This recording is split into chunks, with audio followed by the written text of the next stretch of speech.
Hello everyone. Yes, we still need the human in the loop, that's for sure.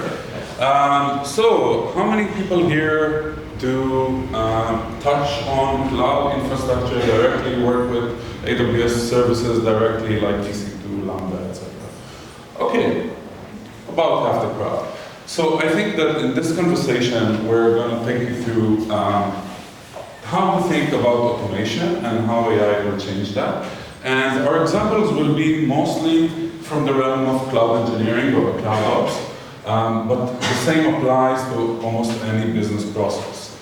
Now let's start with why should you even listen to us? Well, I started with the dark side, not like here, where I started at Microsoft working on Azure. But the good news is that after doing that, I also built cybersecurity products and autonomous vehicle products on top of AWS. So I moved to the correct path eventually. That's my background.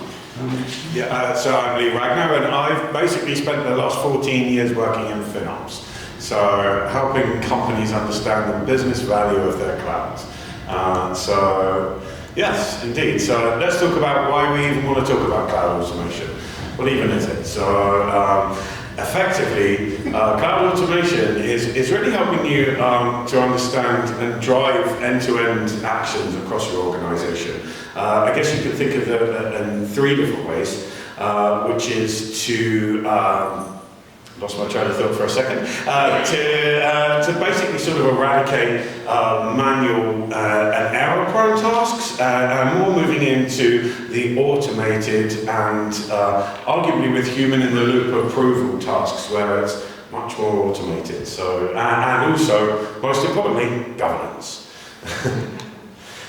Now, if cloud automation is so amazing, why is no more people not doing it? Well, it's not trivial.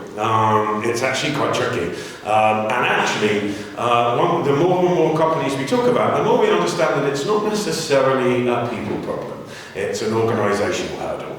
And that comes with questions like, who owns this resource, or who is to blame if this breaks, and all this type of stuff, which is ultimately an organizational hurdle. But actually, it's also, the deeper we go, it's more based on risk. And every organization has a different level of risk. If you imagine an organization that's highly governed and a financial institute, they'll have a completely different risk profile to a startup, for example. And a startup automation might be the best way to get things done fast. In an enterprise, especially in a financial services one, perhaps automation isn't necessarily the immediate route to go. And then you also have key considerations like production, non-production, revenue-generating services, tier 0 applications. So really your risk appetite completely dictates what your automation strategy would look like.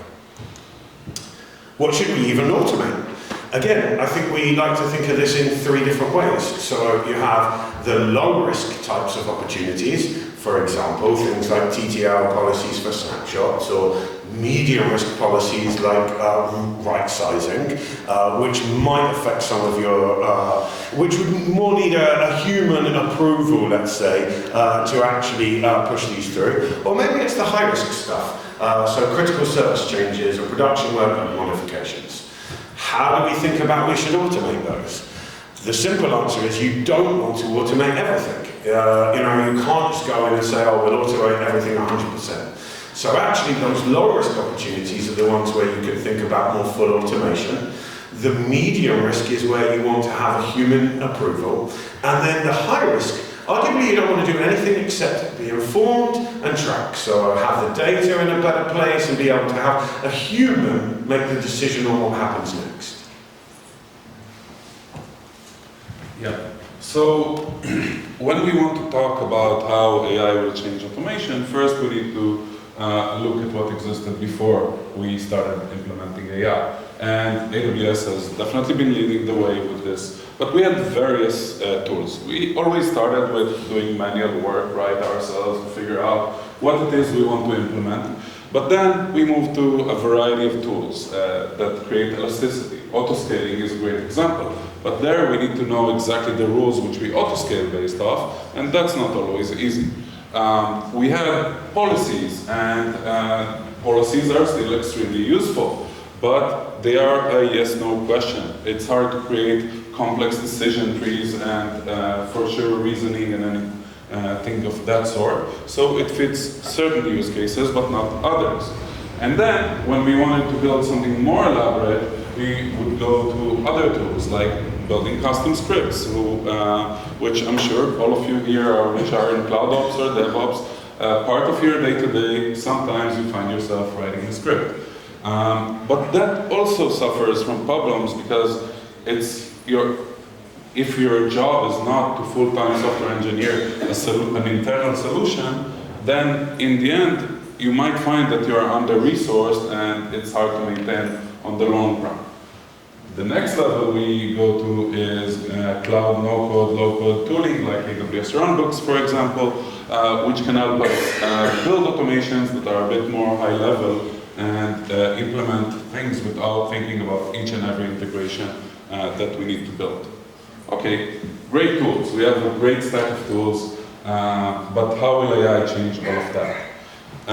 Well, first of all, thank you, I think it was Mateos that already reviewed A2A and MCP. So we need to acknowledge that cloud engineering, software engineering is changing completely. Because if we were used to a world where software speaks with other software and fetches data via APIs, now we are in a whole new world where software and AI can interface through the MCP standard, which is highly well adopted. And now also agents can communicate with other agents through the A2A protocol. And there are other popular standards, but the main thing to remember is that connectivity is changing. The way we fetch data is changing. Actually, everything is changing, and that requires the third step, a new user experience, new ways to build automation, new ways to think about that. But at the same time, all of us know about hallucination, right? And it's one thing if I'm asking for travel plans and I get a recommendation from a museum that doesn't exist in London, that's one type of problem. But if AI tells me to delete the wrong database, that's a different kind of problem, right? That we need to consider. So, and you know, we always ask questions. Now we're working for a bank and the system is down because we did an error. If an agent did that, who is accountable? And there's a very large question here. How will companies adopt AI for actual real-world use cases around managing their cloud workloads? And that, as I said in the beginning, applies to many other business processes as well. So let's take a specific example and talk about cloud cost governance. And in that, we have no doubt that AI can help us fetch data through the, for example, AWS billing, MCP server. We can have a connect AI to the AWS billing service or the AWS cost explorer and fetch a lot of data through there and understand what's going on in a better way. And agents can also help us analyze the data, etc. But when it comes to actually building an agent and not an app, and we want it to also make decisions, that's where it becomes a bit more complicated. But as we started saying in the conversation, well, we can go back to the beginning. It's all about risk. How much risk are we willing to take? And therefore, if we know that, we can build a strategy which helps us implement automation and AI at scale for our cloud workloads. So, for example, if we are talking about low-risk decisions that might require reasoning, maybe we will implement AI there. But even if we don't, AI can help us explore the world, understand what we want to build, and then we can actually, with the new user interfaces that are emerging, we can create something that is a predictable recipe with AI helping us build that. And that's what we believe in, that it won't be full autonomy or fully predictable automation. It will be the entire spectrum based on the risk that we are willing to take. And that's the approach that we took at OpenOps, worth mentioning, both of us work at the OpenOps, and we have a very nice open source Apache license project, which helps implement that and brings that approach to cloud automation, and I encourage all of you to try it out. Thank you, Amit. So what should I do now? So we like to think of this as a three-phase framework for cloud automation. For those of you that know about FinOps, we've already speak about things like crawl, walk, and run. So what can we actually do in these phases? So in the crawl phase, you can start to implement basic automation, service tickets, maybe Jira tickets for compliance, tagging, pretty easy to implement. The walk phase is then when we can start to get a little bit more complex, automated financial reporting, detailed cost allocation, and then finally the run phase with much more complex workflows, executing, deleting resources, maybe right sizing, and so really you want to take this as a frame. There's no doing everything all at once. You want to start small and continue to grow. The other way to look at this is to look at this as the hub and spoke role. So you would take a hub, the very centralized team or repository where you would store best practices and code, and then partner with a spoke team within the organization. So a pilot team within the organization where you can start small, document your learnings, continue to build different templates and repositories, and then you can continue to grow that out.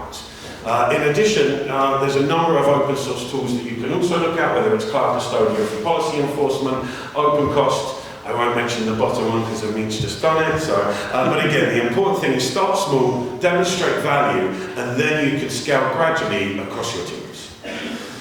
The other thing I would mention is, everyone else has already mentioned it, keep up to date. And exactly as Jeff said, 3 months time, come back to everything. There's a few people that I recommend looking up that worth following.